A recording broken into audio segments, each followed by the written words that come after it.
Hello everyone, this is your AI guy Dmytro Levin, and today I'm going to tell you more about the OpenAI DevDay. You know, this is the iPhone first presentation in the world of generative AI. Let's go! So, three main things that I want to highlight for you right now from the prism of use cases are next. First of all, they have released 125k tokens context. This is enormous, really enormous. This is 25k tokens more than their biggest competitor Anthropic. We will see how they will answer back, but right now it is the shot to the head. So, like for your understanding, what is 125,000 tokens of context? It's like you can take the book, input it as a prompt, and work with it without any additional steps. It's super crazy. You can keep the conversation flow like very long. If you like to play some games within ChatGPT, let's say, you know, sometimes it loses after a while. It erases the context what previously was told. Right now, I haven't reached the limit, you know, and the longest the conversation that I have passed till now. So this is cool, really cool, guys. You need to try it. Second thing is the, let's say, vector database startup skiller. So what all guys from OpenAI done?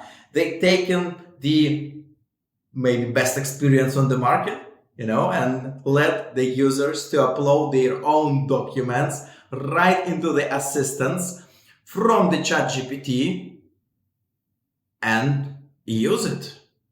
Simple as it is, but previously the thing was done with the UAI, with the stack AI, with the agenda. So the whole architecture behind of it is like the creation of vector database that collects these files, tokenize them, embed them into the vector database. Afterwards, you had to build RAG by yourself, retrieve the context, structure this context, and this is when you get the knowledge. With OpenAI right now, what you have to do is just upload the document and that's all.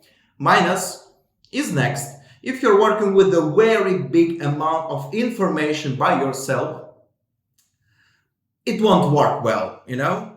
Like smarty guys who work with the knowledge base nowadays are doing like some state of the art in this case, I can tell you. Yeah? So what we are doing, we are taking the big amount of information, we pre-process it, we create the, let's say, library behind of it, we create the logic when you have to ask which part of the vector database or different vector databases based on the context of the question and stuff. So it's like a very complex logic to make your knowledge-based assistant works well.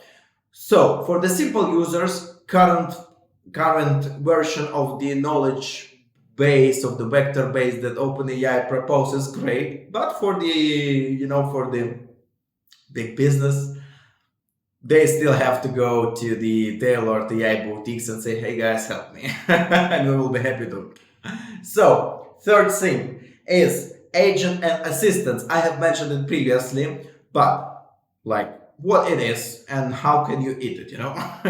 So right now, what they have done, and I really love it, you just have to type, you know, what are you expecting to have the assistant, and ChatGPT or GPT-4, Playground, whatever you use, will create the prompt, the behavior, the tone of voice, etc., etc., etc. Everything is ready for you, and even generate the icon for the DALL-E with help of DALL-E for the chatbot that you can share, you can sell, you can use. Cool.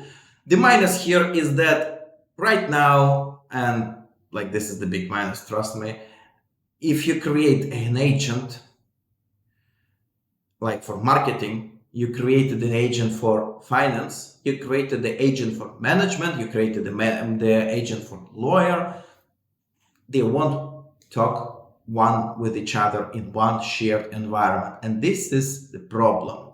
When you're using the smart AI assistants inside the big companies, what you want to have is the communication between the agents. So you won't need to go from one place to another, trying to execute tasks by yourself, losing the context, etc. So, like, how it can be done is you just write you create a bunch of assistants, agents, you launch it from one environment, and then you throw into this environment your prompt, your question, your pain, and they speak one with each other how to solve it.